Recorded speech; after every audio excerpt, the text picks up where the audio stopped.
সাহেব কেন, যে সাহেব করলেও করতে পারে, কোনো অসুবিধা নেই, করতেই পারে, যে কেউ নামে করতে পারে। বাবরি কেন, বাবরের নামে কেন, হুমায়ুনের নামে, আকবরের নামে, সবার নামে করা যায়। বা হুমায়ুন, আকবর, বাবর যাই করুক না কেন, এই দেশ থেকে লুটে নিয়ে তারা চলে যায়নি, তারা এই দেশেই দিয়ে গেছে। ইংরেজরা এদেশকে লুটে নিয়ে চলে গেছে।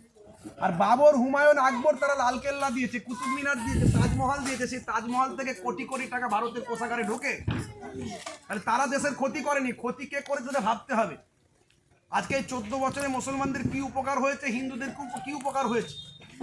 পশ্চিমবঙ্গে 26,000 চাকরি চলে গেল। কার চাকরি গেল? মুসলমানরা পশ্চিমবঙ্গে আছে 30টারও বেশি, 100টা চাকরি করে, দুটো কি একটা চাকরি করে তো আমার হিন্দু সম্প্রদায়ের ভাইয়েরা। ক্ষতি তো সবচেয়ে বেশি হিন্দু সম্প্রদায়ের মানুষের হচ্ছে। হিসাব করে দেখলে তো বোঝা যাবে সেটাই। আজকে একটা 2 লাখ 3 লাখ টাকা দিয়ে 2 লাখ 3 লাখ 4 লাখ 5 লাখ 10 লাখ যদি লোন নেন, আপনি লোন শোধ করতে না পারলে আপনার ঘরটা নিলাম করে দেবে। আর নীরব মোদি, অমুক মোদি, তমুক মোদি কোটি কোটি টাকা লোন নিয়ে সব বিদেশ চলে গেল। কয়েকশো করে কোটি কোটি টাকা তো ডুবিয়ে চলে গেল। লস কার? লস আমার দেশের লস হচ্ছে। এটা বুঝতে হবে। মুসলমানদের শুধু ক্ষতি নয়, ক্ষতিটা হিন্দুদেরও শুধু নয়, ক্ষতিটা আমার দেশের হচ্ছে, দেশটা ধ্বংসের দিকে যাচ্ছে।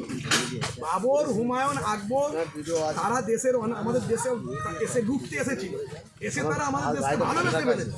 ইংরেজ লুটে নিয়ে চলে গেছে। মসজিদ যে খুশি নামে করতেই পারে, কোনো অসুবিধা নেই, কিন্তু রাজনীতির জন্য যদি করে থাকে তাহলে তো মুশকিলের ব্যাপার। 92 সালে বাবরি মসজিদ ভেঙেছে, আর আজকে 2025 সালে বাবরি মসজিদ বলছে মুর্শিদাবাদে তৈরি হবে। মাঝে এই যে 33 বছর কি ঘুমিয়েছিল নাকি? 33 বছর ঘুমিয়েছিল নাকি? 33 বছর আগেই তো করতে পারত, তাহলে বুঝতাম হ্যাঁ, বা বাবরি মসজিদের মহাব্বতে হচ্ছে। এখন তো দেখা যাচ্ছে 26 সালে ভোট আছে, ভোটের টিকিট ফিকিটের ব্যাপার আছে। তবে আমার ধারণা বাবরি মসজিদ ওখানে হবে না, সে কোর্টে মামলা ফামলা